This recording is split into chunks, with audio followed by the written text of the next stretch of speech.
Welcome back to the party. What party? IBS Freedom Podcast Party. What? Ooh, Hello, ooh, everybody. we just timed that nicely. We did. See, Ooh. we are meant to party together in some capacity. I do like to go to bed kind of early, Me and too. I don't like to have a lot of alcohol at once, but like you give me a chocolate bar, I'll party all night. For sure. Whoa. So you Whoa. say the word and I'm there. I feel But like we're welcome, going back to like fifth grade sleepover days. pretty much. Although we would probably want to go to bed. We would probably still Yeah. want to go to bed earlier. Yeah. Remember it's those okay. sleepovers where it was like, let's stay up all night? Yes. Did you ever have those? Like, why? I'm sure.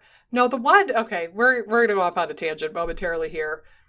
The one that I'll never forget is I remember that we had a sleepover, two of them that I'm still traumatized by.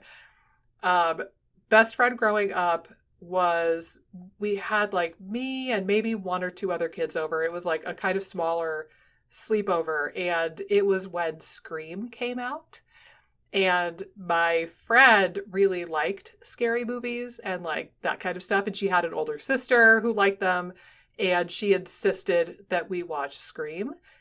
To this day, I'm 35 damn years old. I am still traumatized by Oh the my first God. 8 minutes of Scream. Because if you haven't seen the movie, spoiler alert, I suppose, this was like 25 years ago. But like, somebody dies almost instantly in the movie. Like, there's barely any build-up to the suspense. And then within the first, like, 8 minutes of the movie Scream, the girl is trying to escape through the doggy door, and the crazy axe murderer psycho, like, chops off her head, poking her head through the doggy door or Oh, something. God. I still remember that. And at that point, that's when I had to leave the room. And I was like, I'm just going to go play with your Barbies upstairs. Goodbye. And I just, like, ran away. And eventually she came and joined me. But I was like, I can't do this. Oh my gosh. Similarly, best friend through high school, when I went to her house one of the first times ever, she had a bigger slumber party because it was her birthday. And there must have been, I don't know, like 6 or 8 kids over for the slumber party. They wanted to watch Halloween H2O, which I remember also as being utterly terrifying. And I was the only wimp in the group who was like, can't we watch something nice, you guys? Like a Disney movie? No. This was, a bunch of like 13-year-olds or whatever. And they similarly, like I watched the first minute or something, realized very quickly this is not the movie for me. And I think I just went in her bedroom and played with God knows what. Because I was like, I can't be in the living room right now. No, I'm done. Well, it's so funny you're talking about this because it was like my 6th or 7th grade birthday party and all my friends wanted to watch The Ring. Do you remember The Ring? It was a really Maybe. popular horror movie, like Okay. around, you must have been in more in high school, but around when I Okay. was in 6th, 7th grade. And I refused. It was my birthday party. They still were going to watch it. They outruled me. What? So I went upstairs, watched Sleepless in Seattle, no joke, with my mom, and everyone at my birthday party watched The Ring downstairs. That is so funny. What bunch of little poopers that they I know. vetoed the birthday girl. Oh my I know. gosh. If only we were at the same party because we would have been I know. Like, watching Old something chums. pleasant or playing together nicely, you know? see, yes. And that's what I'm all about. Yeah, I think in retrospect, like the one friend with the movie Scream, like again, I think I chalk some of it up to she had an older sister. Right. And, there was always like that drive to like fit in with the older sibling and be cool. And also, this was generally like the flavor of friend who was constantly trying to toughen me up because she thought I was a baby. So like I remember like I fell off of the monkey bars or something on the playground, and I immediately started crying because I landed funny on my foot or my ankle or something. Like no sympathy whatsoever. She was just like, oh, don't cry, you big baby. Like, she was that kind of friend. Like, she was Right. otherwise a fine friend, but definitely, like, not a very, like, sympathetic, empathetic, Right. like, nurturing type of friend at that time. So I wasn't intrinsically shocked that she Right. overruled my veto of the scary-ass murderer movie. But, yeah, to this day, I have not seen the remaining 59 minutes or whatever it is of Scream, and I never intend to. So With that being said, look, this is valuable information for our listeners that they know this now. So if all of you try to send me a link to the movie Scream, I'm not going to watch it. Now you know that. But and likewise, apparently Ring. The Ring. I've never not watched happening it. for Amy. And likewise, Halloween H2O was deeply traumatizing the whole minute that I watched of it. So I will not watch that one either. But we wanted to talk today about how to approach your supplement strategy. And this has the potential for a lot of rabbit trails and a lot of different directions. But I'm curious to get your take to sort of start us off, Amy. Let's say somebody is totally new to this world. Like they've never taken anything beyond like a Centrum multivitamin in their life or a Flintstone multivitamin. And they're considering starting some supplements or maybe working with a practitioner who will most likely recommend supplements. Like maybe what are some starting points for us to go off of here? Yeah, and that's, I would say, slightly different than what I'm typically working with, and I'm sure you're working with too. I generally have people coming to me on a lot of different things. To varying degrees. Some people are literally on 30 different supplements. Some people are on, 8 or something like that. Yeah.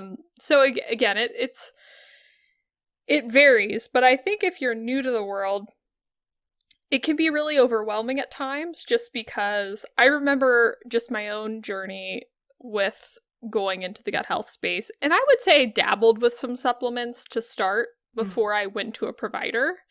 So I was dabbling with a little bit of zinc, maybe like some probiotics or something like that. Nothing super intense or overwhelming. And then you go to a provider and it's like, here's 10 supplements. We're going to start them all at one time. And we're going to see what happens. And I feel that typically the big problem I see with that, and not to say, again, everyone's going to be different and their need for supplementation is going to differ. But I will say, I think with the protocols, sometimes it makes it really hard to determine what's helpful and what is not.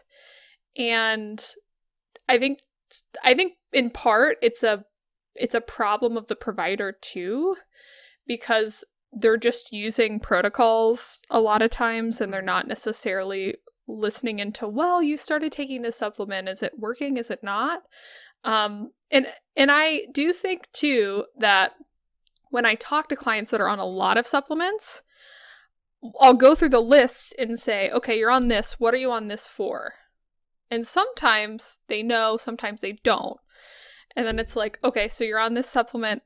We're not sure what you were on it for, but it was part of a protocol of some sort, and you've stayed on it. Is it helping? And it's like, well, I don't know. I don't know if it's helping or not. And then there's some supplements where it's like, yes, we know that this is definitely something that helps me. So again, the supplement side of the equation is so interesting because I think there has to be a degree of tailoring to your particular case. I would say practitioners have a problem at times with too much of a protocol approach where it's like, if you have SIBo, you have to take 15 supplements for each of these areas, and it might not be relevant to that particular case. And then I also think that more is not better. You want to try to figure out what's going to work best for you.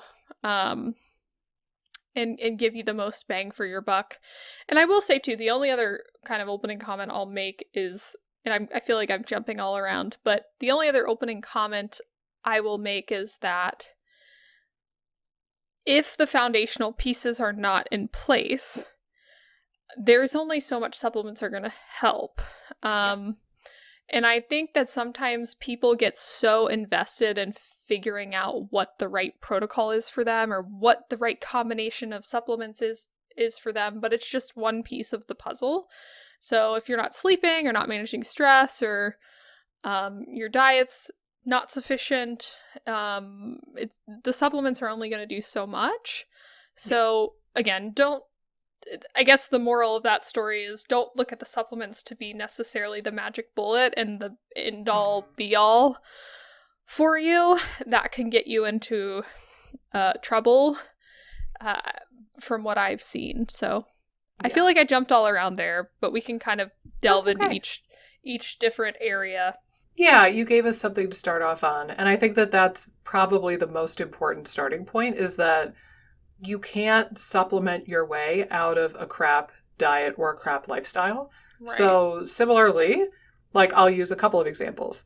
If you have a diet, exaggerating here, and you're only eating Pop-Tarts and Twinkies 100% of the time, don't be the fool who thinks, gosh, golly gee, I'm going to take a multivitamin and then I'm healthy. Right. Now, obviously, like that wouldn't be the case for our listeners, but it does bring up, you know, how many nutritional deficiencies we see in people with SIBo and IBS because they're restricting carbs or they're restricting, you know, fat or meat or fiber or whatever it might be. And it's like, I always loved Michael Pollan's writing on nutrition. And it's so comical because he's not a nutritionist. He's not a dietitian. Like, he has no formal training, but he just has a really nice way of putting things. And one that struck me was that food is more than the sum of its parts. And I think the way he phrased it was, we don't know what's deep inside the soul of a carrot. Right. Right? Like, we could theoretically extract out the beta carotene, the fiber, the antioxidants, the vitamin C, the whatever. And if we like added all of that up and then mashed it together, the thing that we create is not going to be a carrot. Like, there's just some stuff that we don't understand yet and we don't have the capability of reproducing. So similarly, you know, I don't want people to get into this position of like, well, I'm going to go on this low FODMAP diet or low fermentation or low carb or SCD or whatever it might be. And then, oh, I'm just going to take partially hydrolyzed guar gum because that's the same thing. And it's like, it's not. It's helpful. Like, you know, there's a balancing point in the middle. It's like, is doing the restricted diet and taking PHGG better than only restricting the diet without the PHGG? Probably, absolutely, yes. But is it the same thing as eating a healthy, diverse, fiber-rich diet? No. But there's almost like this unspoken air in the SIBo community of like, oh, you know, this crappy restrictive diet or this treatment that you're doing for SIBo, well, we can just work around it this way. Like, oh, you're not getting enough fiber. Here, just take a fiber supplement. Or, oh, you're not getting enough thiamine. Here, just take a supplement. It's like, well, wouldn't it be nicer to just get it through food and not have to take 8 million pills and powders and concoctions to try to make up the deficit of what you're not getting in your diet? Yeah, I almost feel like it's almost a band-aiding of the situation more so than an optimizing of the situation. Like, obviously, optimally, you would be eating a lot of different fibers and building up your microbiome that way. Because, again, PHG is one fiber too, whereas if you're diversifying your diet optimally, you're going to get multiple different fibers from different foods. So it's not an optimal solution. And I think that's what you were concluding too on, like, the carrots. If you're someone that's not getting carrots or not getting vitamin A or something like that, and the more restrictive you are, the more you're going to need to supplement to band-aid things, which is also really important to recognize too. That's why you really don't want to go super strict if you don't have to, and you should listen into symptoms from a nutrition standpoint versus blindly following some of these diets or continually restricting things. You're much better off listening to how your body's responding and trying to diversify a little bit as much as you can, because the more you cut out, the more risk of deficiency and the more you're going to have to band-aid things, and it's probably not even going to be optimal. You know, you can do your best and it's better than not trying to band-aid stuff like what you were saying, but you know, there's still things that, you know, we can't manufacture. It's not going to be totally equivalent to you optimizing your diet. And I think that's a really great point. Yeah. Or honestly, like, there are some things that are so profoundly inflammatory or burdensome for the body that there's just no way to supplement around it. So for example, if you live in a moldy house and then you're like, oh, I have mold that's causing problems, I'll just take glutathione. It's like, well, will that help? Maybe. But ultimately, you're not going to outfox your way out of that moldy place that you're living in. Like, the ultimate solution there is to get out of the moldy place. Or similarly, like, I mean, again, to be absurd, you wouldn't want to be the person who's like licking lead paint off of a wall every single day, right? And then is like, oh, I'll take charcoal. Like, okay? But like, just stop licking the lead paint. I mean, it's all, some of these are intentionally absurd, but they're all kind of on the spectrum of like helping you understand that you can only supplement around so much, and you can only band-aid physiology and band-aid nutritional deficiencies and fiber deficiencies and such to some degree. And then at some point, you've just got to get at the root cause of the problem so that you no longer need the band-aids. Right. And I think too, what I see a lot from my clients, and I'm sure you do yours as well, is there's just so much time and energy searching for different solutions supplementally. And it's if you just change your approach and perspective and how you're using your time and energy, like if you spent some of the time and energy that you're spending in searching for protocols or searching for things on things like trying to optimize sleep a little bit, or getting outside a little bit more, or managing your stress a little bit better.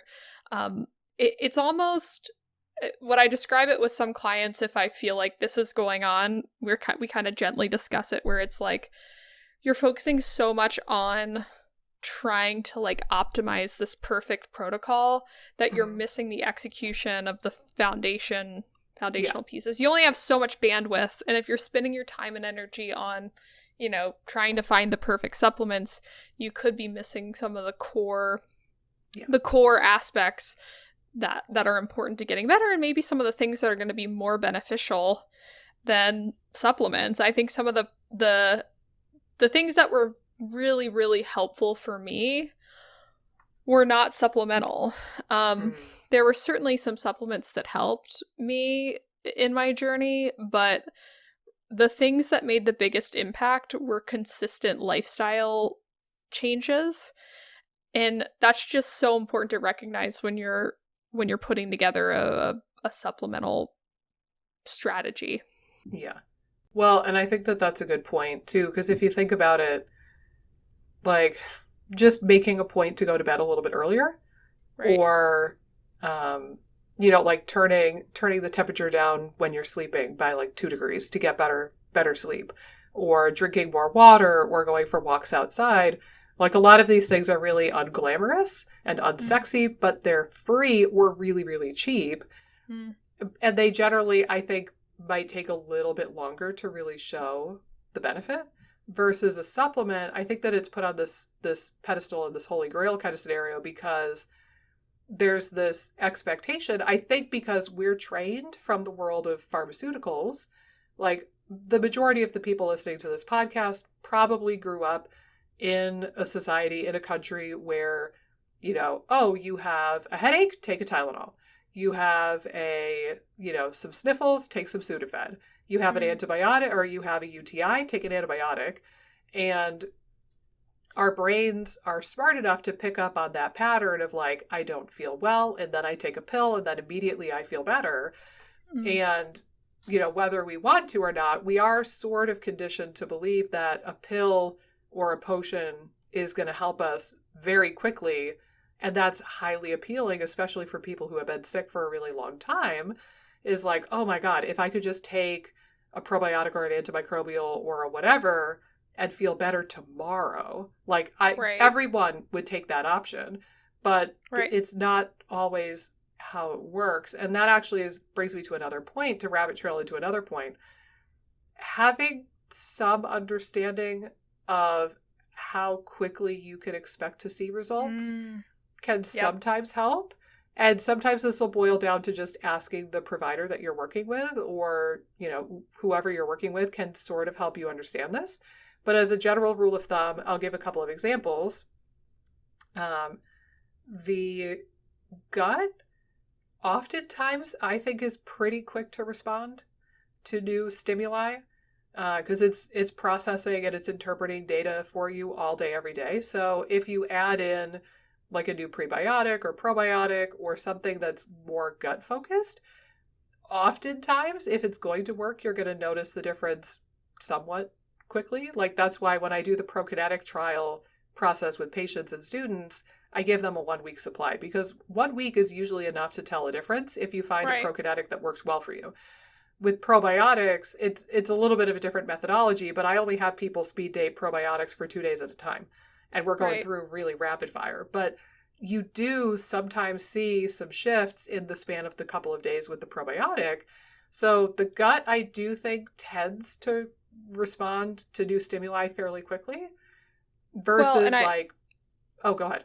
Oh, and I was just going to say, too, like things like HCl and enzymes, you can usually notice like very quickly as well if they're helping. So I agree with you. I just wanted to throw those two in there, too. Yeah, no, I think that's a good point. And again, there's always the contingency of like, with asterisks, is it appropriate for you? Right. And is it at the appropriate dose? And is it a good quality product? Like those are always going to play into this. But assuming that you find like the right thing for you and it's at an appropriate dose and it's a good quality product, gut-based work, typically you would see some sort of shift within a matter of a couple of days or maybe a week. The immune system, particularly when we're talking about like anti-inflammatory kind of support, is usually reasonably quick to respond. Like, you know, if you start having flu-like symptoms today and you immediately start taking echinacea, it will start to kick in relatively quickly. So immune system-based stuff and anti-inflammatory stuff, oftentimes you'll start to feel a shift relatively quickly. I would say brain also. Like if you ever talk to anybody who, you know, like was deficient in a B vitamin and then they took a B vitamin and like all of a sudden their brain started making neurotransmitters again. Right. And they were like, oh. So brain-based stuff I think also is relatively quick.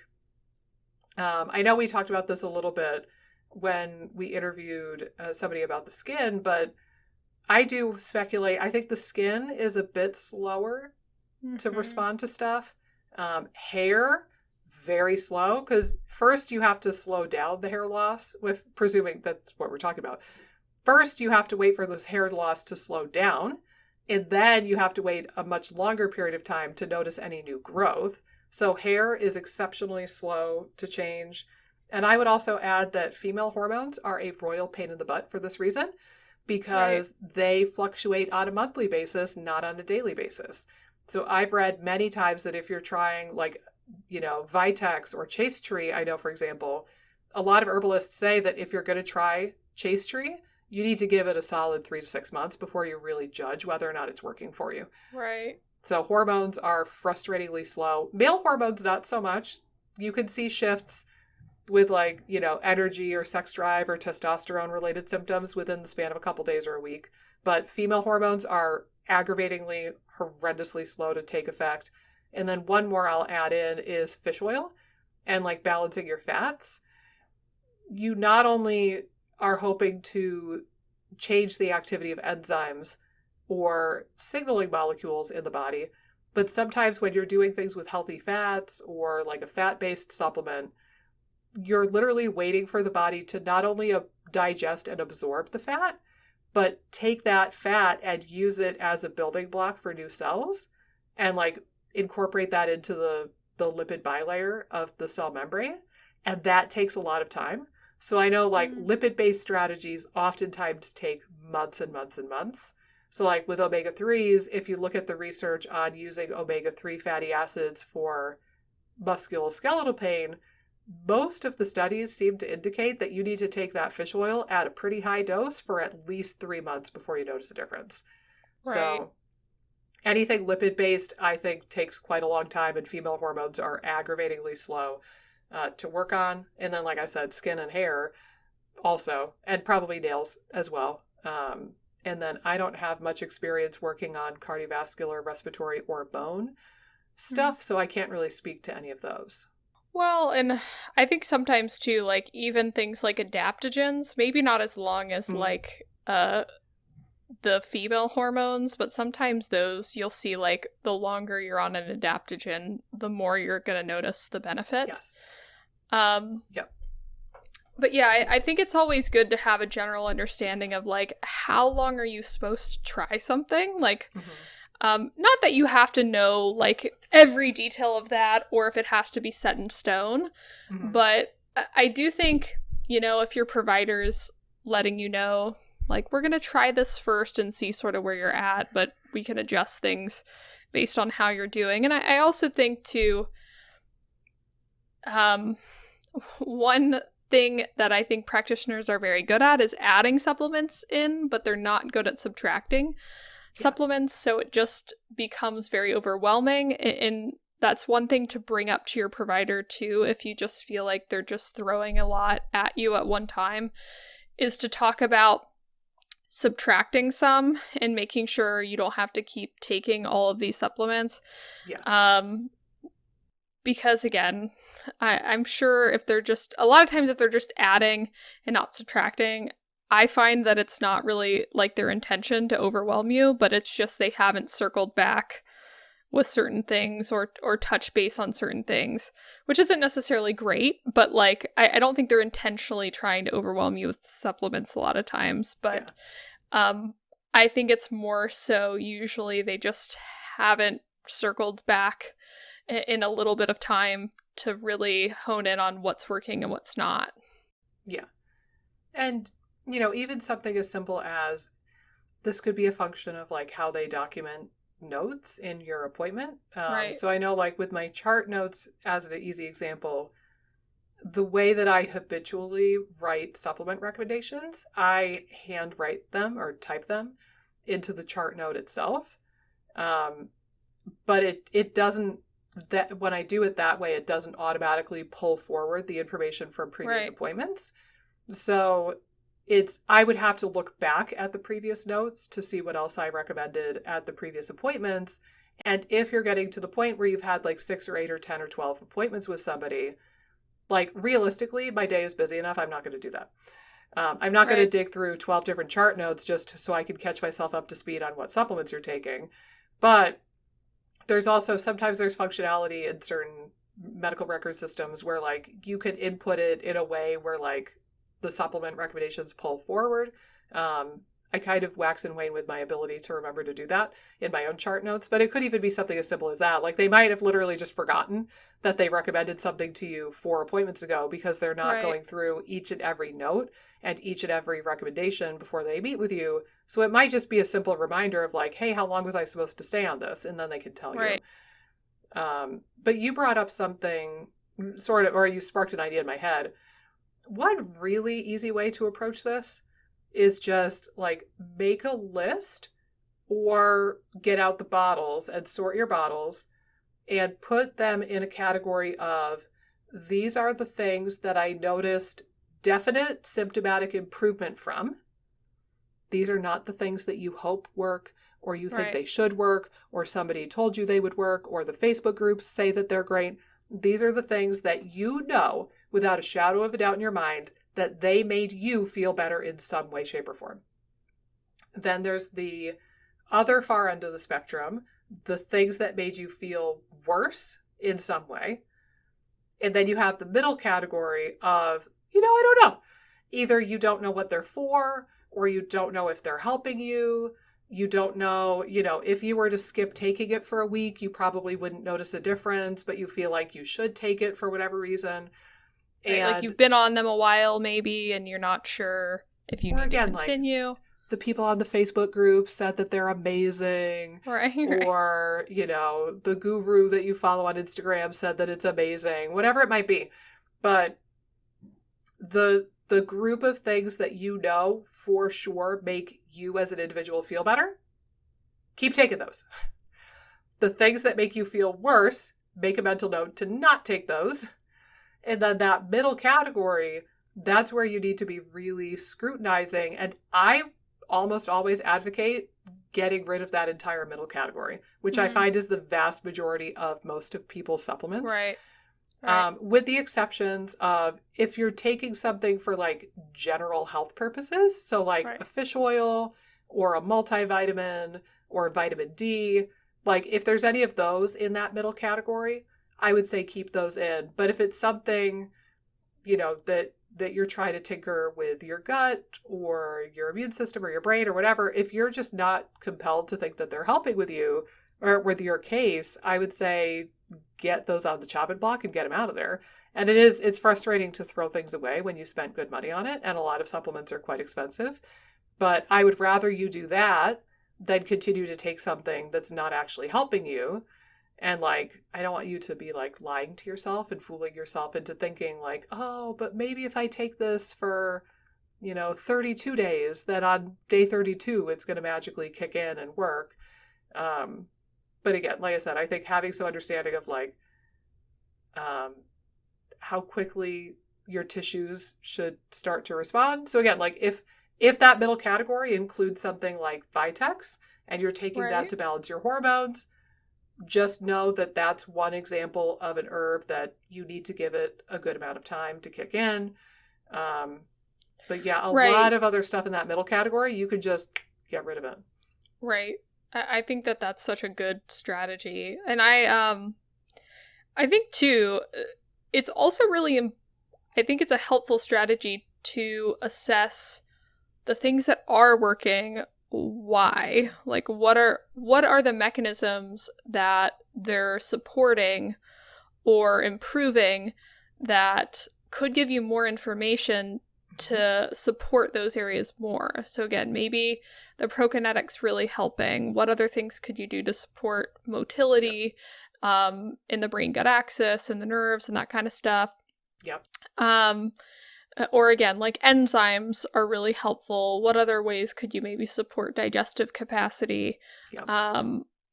Or again, like adaptogens are really helping. What other ways could you support stress and that kind of thing? So sometimes like analyzing too, just the things that are really helping, could you lean on those areas more with either more like other supplemental strategies that might build off that, like, or again, lifestyle dietary strategies that complement those areas. That can be a really, really helpful strategy. And doing that exercise with your provider might help spark their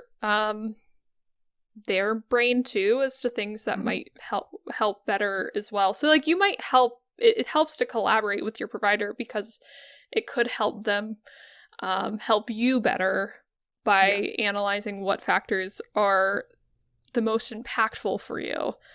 And you might not know all of the mechanisms because again, like presumably a lot of our listeners are probably not in a medical field or a health related field. They have a normal job and a normal life, and they might not know all of the mechanisms of how things work. So like you might be surprised. So for example, you might take berberine and it helps you, and you automatically assume, oh, it's because berberine is an antimicrobial. That's why it's helping me. And your knee-jerk reflex might be to go up the ante on antimicrobials. Right. But then if you talk with your provider or talk with somebody, you might come to realize, oh, wait, but berberine also has a blood sugar lowering effect, and it's anti-inflammatory, and it can, that whatever it was just flew out of my brain for some reason. But you get the idea, right? Like there's berberine, it's immune modulating. Blood sugar. It's immune modulating, so there are usually multiple reasons why a strategy can help you, and you might not know all of that, and that's okay. But if you bring up like, hey, the berberine really helped me in X, Y, and Z way, like somebody like you or I, Amy, could probably pick up on, oh, that actually sounds like it was helping with your blood sugar more than anything else. Or, oh, it sounds like that was helping with, immune balance. So exploring that, I think, could be helpful. But also I will add the yin to the yang of this conversation is likewise, don't get intrinsically disgruntled when something doesn't go according to plan, because the things that you respond negatively to give almost equally valuable Mhm. information in your health journey. So Right. similarly, as just an easy example, say you try berberine as an antimicrobial and you feel awful and you think, oh God, the berberine is just the worst thing in the whole wide world. I had a patient who he was trying berberine for hypothesized SIBO, and he said he felt awful. I forget how exactly his symptoms were. I think he got really bad acid reflux from it and maybe some other stuff. And when I asked him, oh, that's odd. I haven't heard that with berberine before. Say, how much were you taking? He was taking like 4 500 milligram capsules 3 or 4 times a day. He was Oh my taking a gosh. truckload of berberine. So I basically just told him, I was like, oh, okay, that's too much. And you need to cool Right. your jets. So we ended up doing something entirely different. But I was able to tell him, oh, the reason why you felt like garbage is probably because you massively overdosed on berberine and that was Right. overkill. But similarly, like if you try an antimicrobial and it doesn't profoundly help you, then it starts to build the hypothesis that killing the stuff isn't going to be the Right. biggest answer for you. Or if you, if you tried I think I've told the story before, if you try some, detoxification type supplement and you get like a really funky reaction or almost like a detox reaction, that might mean that you really need to detoxify, but you need to go much, much, much, much, much slower. Right. So like I've had people who take, 1 capsule of glutathione and they feel like they're on their deathbed. And those end up being the people that eventually we work through to a point where we're either supporting glutathione production from a nutritional perspective or supporting detoxification in some other way. But almost always, the people who respond really poorly to glutathione, I'm trying to reintroduce it just at really, really low doses because it's like you were so deficient, your body hadn't seen glutathione in eons. Right. And then all of a sudden, you're moving stuff around your body, you're chelating and pulling shit out of your tissues. That actually indicates that you need glutathione desperately, but you can't do it at a high enough dose, to give you those symptoms. So like you might need to start with glutathione and do like, 1/8 of a capsule every other day for starters. And then gradually over months and months and months, you might build up to the point where you're taking a full capsule. But yeah, it can teach you stuff about your body if you're willing to listen. But I think a lot of people understandably get kind of triggered and traumatized by the failed attempts because they feel hopeless and lost and like they're doomed, and they get into that spiral instead of having the curiosity to kind of play with it and be like, oh, but why didn't my body appreciate that thing? Right. Such a great point. I go over this with clients all the time. And I think I like that you're bringing up the SIBO herbal side of the equation, just because I always think it's a good reminder. You don't, like, if you don't respond to herbals, maybe after a round or two, like, I would not keep going down that road. I think it's like a definitely a road that people abuse a bit. Or again, maybe it worked at first, but then the consecutive rounds don't help. It can be indicative. The other thing I would say too, a couple other examples I'd add to your list of things not necessarily going as planned is ones with herbals. Let's say someone takes herbals and they have terrible die-off. Mm-hmm. Sometimes that can be really indicative that you need a little bit more liver support before doing herbals. I also think HCl is another one that sometimes, like, if people get burning from HCl or like feel really off when they take HCl, it can indicate some stomach irritation. So again, there's so many examples of, again, things not necessarily going as you would have hoped or planned, but it just gives you more information to go on. So that's such a great point. The other thing I wanted to throw into the mix, and this is something I definitely experienced through my journey a bit, and this is more the mental side of things, but there's something like it makes you feel subconsciously that you're broken if you're taking like 30 supplements. Yeah. So that's something that I definitely experienced in my journey where, I'm taking all this stuff. It makes you feel like your body can't function without it. And you can get really stuck in a weird mental rut with supplements where you feel like you need them for your body to function. Your body can't function without them. And it really just makes you feel broken. And even that can hold you back if you're feeling like your body just can't heal or can't function without supplements. That can be a really weird mental headspace you can get into if you're taking a lot of supplements. And sometimes I think it's subconscious. Like you can just start subconsciously feeling like, well, I'm just sick. I need these supplements, or my gut's so messed up that I need all these supplements, or I'm such a tough case. I need all these supplements. And it's a tough thing to get out of, but it's something to pay a bit of attention to, is, how you're mentally framing the supplements and how you're thinking about the supplements in your journey. But for me, again, I felt as though I got into a headspace that wasn't helpful, and some of it was subconscious, I believe, but some of it was still conscious, where I felt, again, like the supplements made me feel broken in some way. Yeah, like it's like tangible proof that your body can't do it on its own. Right. In some way. Right. And yeah, I think that's a really valid point. And also, remember, like, all of these supplements and capsules have either a gelatin capsule or a cellulose capsule. A lot of them have some sort of filler to kind of like homogenize it and stuff. So, I've seen this a handful of times, and I love posting this on Instagram and doing like a reminder for people that you can just do an experiment and not take any of your pills for like a week. Right. And see what happens. Like, I assure you, you won't burn into a crisp and like disintegrate in the week, but it could give you that confidence back and that clarity where you realize, okay, I didn't keel over and die. Oftentimes when I have people do this, they find that they either feel better or they feel exactly the same.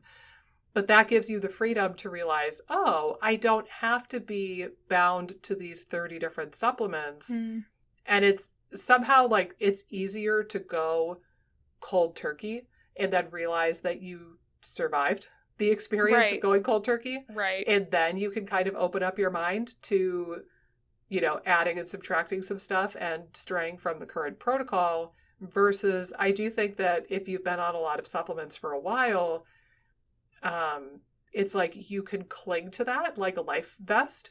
Right. And then if a well-meaning practitioner like one of us suggests, hey, why don't you try to go off of the such and such? It could be really like, oh my God. Right. Oh my God, you want me to get rid of the life preserver? This is the only thing keeping me afloat. Holy shit. Oh no. No. And it's almost easier to be like, no, just get rid of all the stuff for like a week.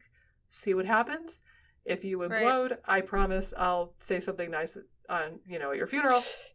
But I assure you, you will not. And then you kind of prove to yourself that you can survive off of the supplements, and then you can wrap your head around what you want to do with that new information. But I posted that a handful of times on Instagram, and people usually comment and are like, thank you for posting this. Like, I decided to take a holiday from my supplements for a couple days, and I actually feel better already. So that's just a really easy, low-hanging fruit that you could try. And it oftentimes is helpful. Right. Again, if there's something within your protocol too that's just making you feel bad and you don't know because you've taken this supplement protocol for 2 years. Yeah. It's or the sheer volume of crap that you're taking, like the capsules and the fillers are just filling up your belly and your poor body is sick and tired of it. Well, and again, I had a client recently too, and I think she decreased these over time, but she was working with another provider. And I think it was like the IgG supplement. I feel like she was taking like 8 capsules of that 3 times a day. Oh gosh. It was just like, oh my gosh, that's so many capsules. And again, did it make a huge difference? No. Like, it's really, like, maybe it helps a bit, but it's just wild to me sometimes the volume of capsules that people are taking. And that's what she had a ton of other supplements too she was taking, but yeah, I And you brought up something, sorry to interrupt you, but there's one additional layer to the 3 piles or 3 lists thing that I proposed. So again, you make one pile or one list of the things that you know made you feel better. You make another one of the things that you know made you feel worse. And then there's the maybe question mark neutral category of, I don't know if they're helping. Right. Another layer that you can add to that is lab testing. Now, I think that this is a little bit squirrely, right? Because like some tests are frankly more validated than others. And there's always the question too of like when we're doing testing, in my opinion, there's 2 different ways you could think about this. Sometimes we do testing with the intention of seeing if you can discontinue the supplement, right? Yeah. And I'll use examples in a minute. Or we could run testing just trying to understand if your current protocol is working for you and if you need to stay on that current protocol.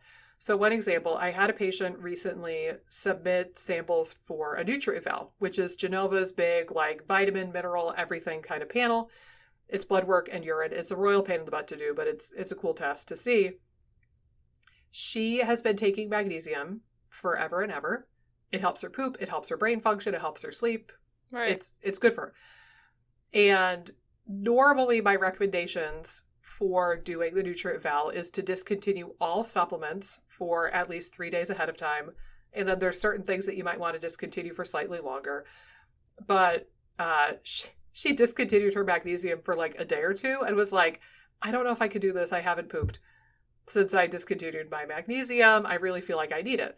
And I was like, that's okay, because no matter what the NutriEval tells you, are you going to stop taking your magnesium? And she's like, no. Right. I'm like, okay, so we can just, we can look at that magnesium number on the NutriEval and know that it might be a little bit inflated because you still take magnesium, but you're not going to discontinue it anyway. Right. And in that case, that magnesium number is just going to show us if your current level of supplementation is adequate or if you need to increase or decrease the dose of your supplement. Right? Versus we could have a situation, like I'm trying to think, like sometimes with B vitamins, like I'll use riboflavin as an example. On the rare occasion that I see riboflavin overtly deficient, sometimes I'll have people like change their multi or take a separate riboflavin supplement, but I'm only having them take it for like a month. Right. And then you don't need to be taking a separate riboflavin supplement for the rest of your life. But it's like, I would have them take the supplement and then go back to whatever their new normal baseline is, like with nutritional changes and maybe a multivitamin. And then after, a week after you stop taking the riboflavin, or maybe more, you could retest it and you could see, did it serve its purpose and am I done with that now? Right. Right? Like, so, and similarly, like with stool testing or SIBo testing, you could theoretically chase after some dysbiosis or some candida, and then you could do another stool test while you're still taking the antimicrobials in an effort to understand, like, is that protocol working enough, or do you need to change the protocol? Or what I usually advocate is that you do the stool test a week or 2 or 3 after you discontinue the antimicrobials, and you get some semblance of what your new normal is, and you can determine, okay, was that one round adequate, or do I need to do another round? But it's like, are you assessing the efficacy of what you're currently taking, or are you trying to assess if it did its job and you no longer have to take it? But the data can sometimes nudge you in the right direction. Or another one, I don't know if I told you this. So unfortunately, like I tend to be and this would be fascinating to talk about with Thomas again. I don't typically notice profound differences from herbal medicines, oddly enough. Like I could take an herbal tea or a tincture or a capsule, and I very rarely feel a difference from that herbal supplement. versus like I have a friend who's studying herbal medicine sort of with me, and she, she's like, oh, if I take like half of a tablet of this, like I can feel it. Or if Right. I take like one dropper full of a tincture, like I can feel it. And I'm like, I'm so envious of you, because that would make it so much easier to learn the herbs if you can like Right. feel how they affect your body. And I know that I've seen some stuff that certain compounds, I think like berberine, if I remember correctly, but some compounds in plant medicines are metabolized and altered by the gut microbiome. So I don't know if it's because I'm 6 feet tall and I'm not a petite woman, like maybe I Right. need very high doses of things to just saturate my body because of my stature. Maybe it's because I've had truckloads of antibiotics in my lifetime and I've killed off all the bacteria that would normally metabolize these things for me. Or maybe there's some genetic variation. I don't know what it is. But I think for me, like I've tinkered with all of the nervines, all of the adaptogens. I never notice anything symptomatically from it. But a while back, I'm trying to think which one it was. It was one of the integrative therapeutics capsule products where it's got like some holy basil, some eleuthero. I think it has a little bit of ashwagandha, and I forget what else. But it was basically like an adaptogen blend Yeah. of some sort. And I tried it for a while, didn't notice any difference whatsoever symptomatically. And then I happened to go get my blood drawn for like a routine kind of screening process. And my CBC has never looked better. Like, generally, for a lot of years, I've just noticed that my white blood cells tend to be like a little bit low normal, like hovering around like high 3s, low 4s.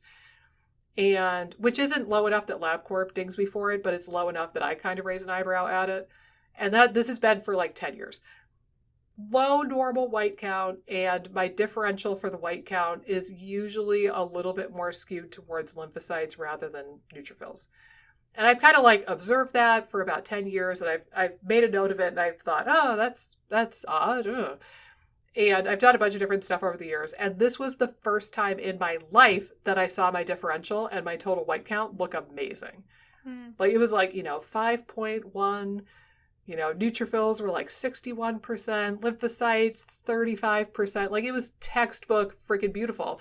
And that is way different than anything I've seen in the last 10 years. And the only variable, the only thing that I had changed was taking that particular supplement.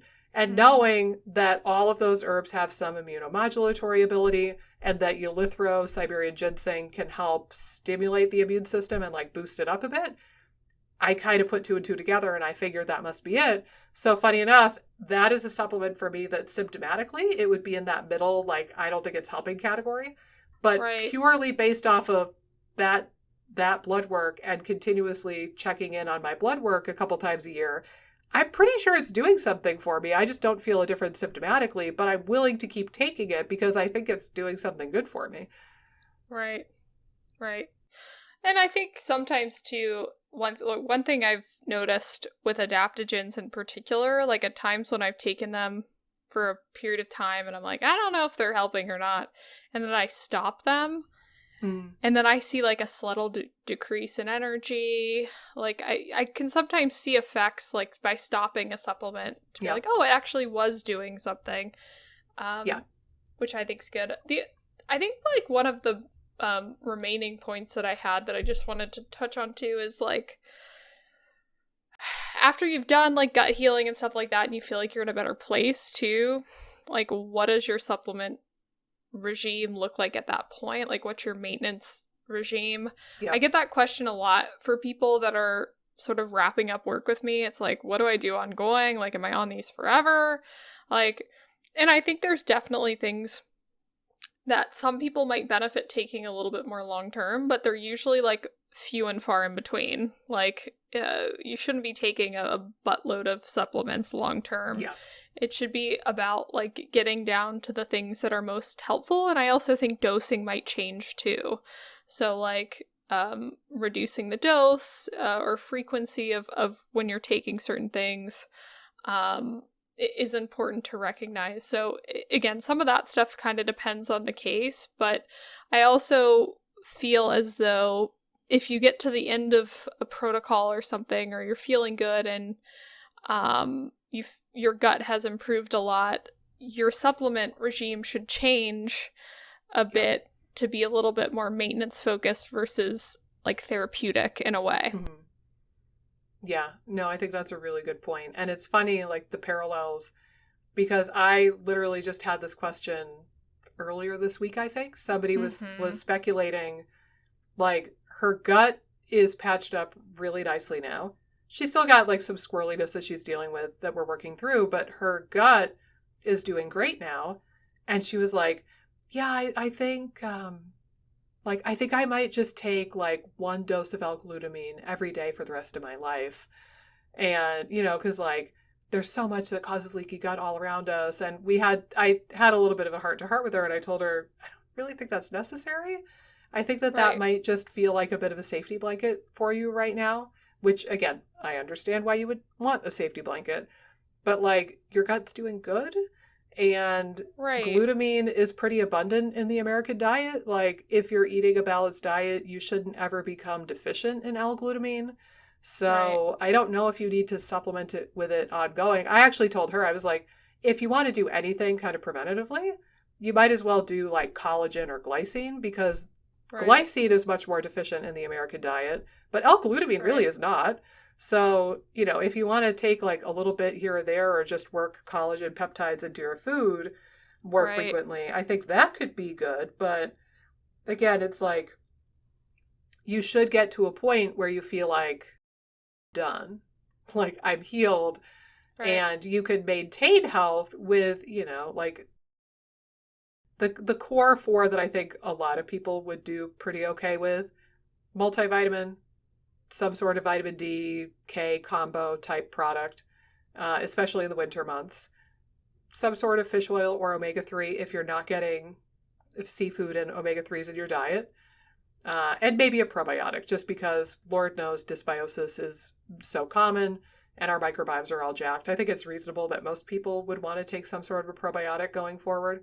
But beyond that, like I don't think you need to take like a fiber supplement, an antimicrobial, this and that and this. And the other possible exception is that, remember, for people with post-infectious IBS or that like antivinculin positive variant of SIBo, those people, the current recommendation from Dr. Pimentel is that people with post-infectious IBS should be taking a prokinetic for a minimum of 5 years. So if you've had that, then I would make the case for taking, motility activator or Motil Pro or whatever it is that you've landed on. I would make the case for taking that for 5 years and kind of having that more embedded in your regime. But then at that point, you could play with it, or you could maybe play with it a little bit before then. But those are the only things I can think of that would be more of a long haul strategy, as opposed to something that you would, and maybe like magnesium. But a lot of other stuff should be transient, and then you can drop that out once you're feeling better. Right. For sure. Yeah. I think, I'm trying to think. I think we did it. I think that was it. Yeah. There's so many thoughts that come up.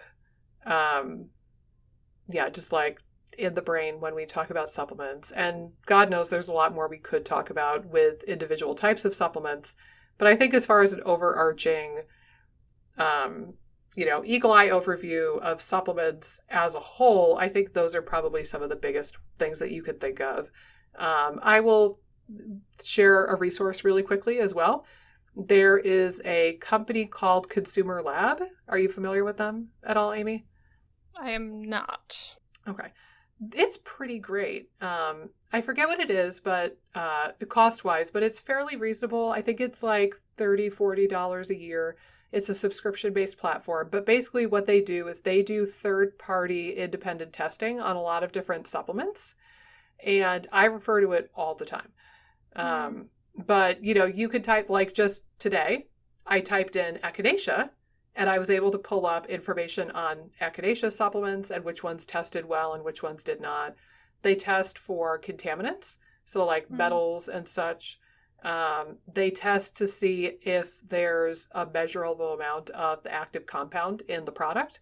So I remember years ago, at least, there was this issue where a lot of the herbal products purchased from like Walgreens, CVS, Walmart, Rite Aid, Target kind of places, like a lot of the brands that are carried in those stores don't actually contain what they say they contain.